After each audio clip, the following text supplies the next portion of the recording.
What's up, Police Sports Gamer here, and I am making this video because a couple of YouTubers I've seen recently telling us games they had to buy. And I don't understand why anyone, especially in this economic climate, plus the way developers are handling development of games, why anyone would buy games day one or pre-order. So the first video I've seen, and it kind of frustrated me, and everyone probably knows who this YouTuber is. He's a morbidly obese YouTuber who recently sent out a documentary. And one of the things that got me the most, there's a lot of things that got me with that documentary, but one of the things that got me the most was him complaining about money. Then in one segment said, I had to buy Zelda.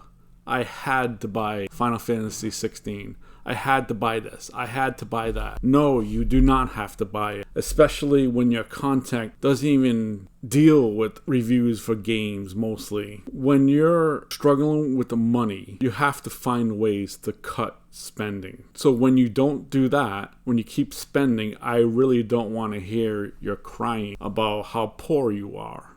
Me, I have a full-time job. I have a family. Costs have exploded these last 2 or 3 years, and we all know why. We honestly, I wouldn't say we're living paycheck to paycheck, but we watch very closely every month our bills and our spend and what we take in for money with our jobs. And sometimes it's close. Sometimes we spend more than we make per month. So we find ways to cut. Me personally, I don't buy games anymore at full price. In the last year or two, I was suckered twice. Once, Cyberpunk. Yes, all the rage about that game. Yes, I pre-ordered it. It got like a $10 discount, but I pre-ordered it. And obviously, I regretted it. Second was Modern Warfare 2, where I was just starting this YouTube channel, and I thought Modern Warfare 2, which you're seeing gameplay of, that people would want to see the gameplay I put out. I think people would want to see someone screw up more than people playing 20 games and producing their best game out there. Me personally, I'd rather see people suck than people putting out like one of their best gameplays. So those were the 2 games I bought at full price and pre-ordered, and I regretted both of them. In this day and age, companies are putting out trash for games that release. They're full of bugs. Sometimes they're even unplayable. Yet, there's a lot of people out there that buy it day one or pre-order it or buy it within the first month. Most of the time, it's a mistake. They probably regret it. And I understand there's some YouTubers out there that need to buy day one games so they could review it, so they could put gameplays on it. The faster you put the gameplay on YouTube, the better it is for views. I get that. But most of these big YouTubers get these games for free, and those are the ones that watch the most. And these little YouTube channels or the mid YouTube channels that have to buy these games themselves, they don't get it for free. These costs can add up, which is not good. And most of all, it's letting these developers know, oh yes, we could put out trash. We could put out bad games. People are still going to buy it. And later in this video, I'll tell you what I'm going to do from now on. And it's not buying games day one. It's not pre-ordering games. I'm probably not even going to buy games within the first year. It doesn't affect me. My YouTube channel is not going anywhere. I'm not going to get monetized for this anytime soon, the way it's going. So it doesn't matter to me. I think a bulk of the people out there should do the same. They should wait till it's on sale. Anyway, the second YouTuber got to me with the spending money on games is a Hulk of a man. I don't know if you know him. I really don't want to name names. But anyway, he put out a video recently calculating how much he spent on video games the past year. And this person says he buys multiple copies of games on different platforms.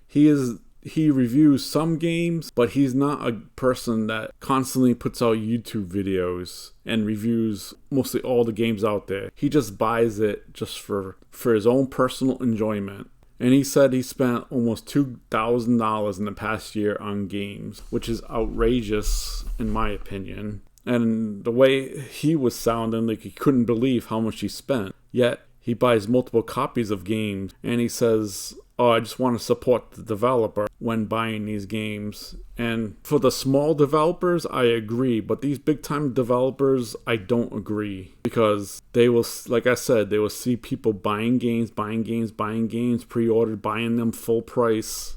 And, oh, we could put out this garbage game at first, then we'll update it later. That's what the problem is nowadays. They could put out these games, buggy, a mess, unplayable, saying, oh, we'll just keep on updating it through the months. And that's not right. The people shouldn't allow that. People shouldn't support that. So I don't support it. I won't anymore. What I do is I'll wait a year.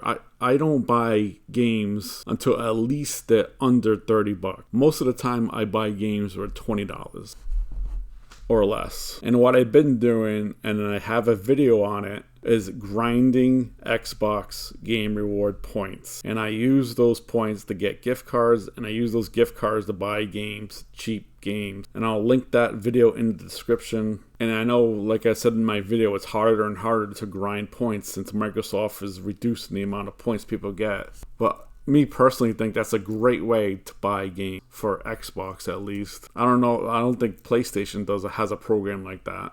And I know if my video gets out there, I know I'll probably take a lot of heat saying, oh, I shouldn't be telling people what to do, how to spend their money. But I feel like just those two videos that got to me, because they basically, one was complaining about money, can't pay their bills, yet they're buying games day one. And it doesn't really affect them since he doesn't release reviews that much. The second was someone was very surprised at how much money is spent on video games when they don't have to. They don't put out reviews for games, so they could wait a year to buy those games at a greatly reduced price and save them a lot of money. I just don't understand why people out there are complaining about money and that yet they're like spending money like water. So please let me know what you guys think. Let me know how you feel about buying money day one. Please comment below, subscribe, and like. Thanks. See you.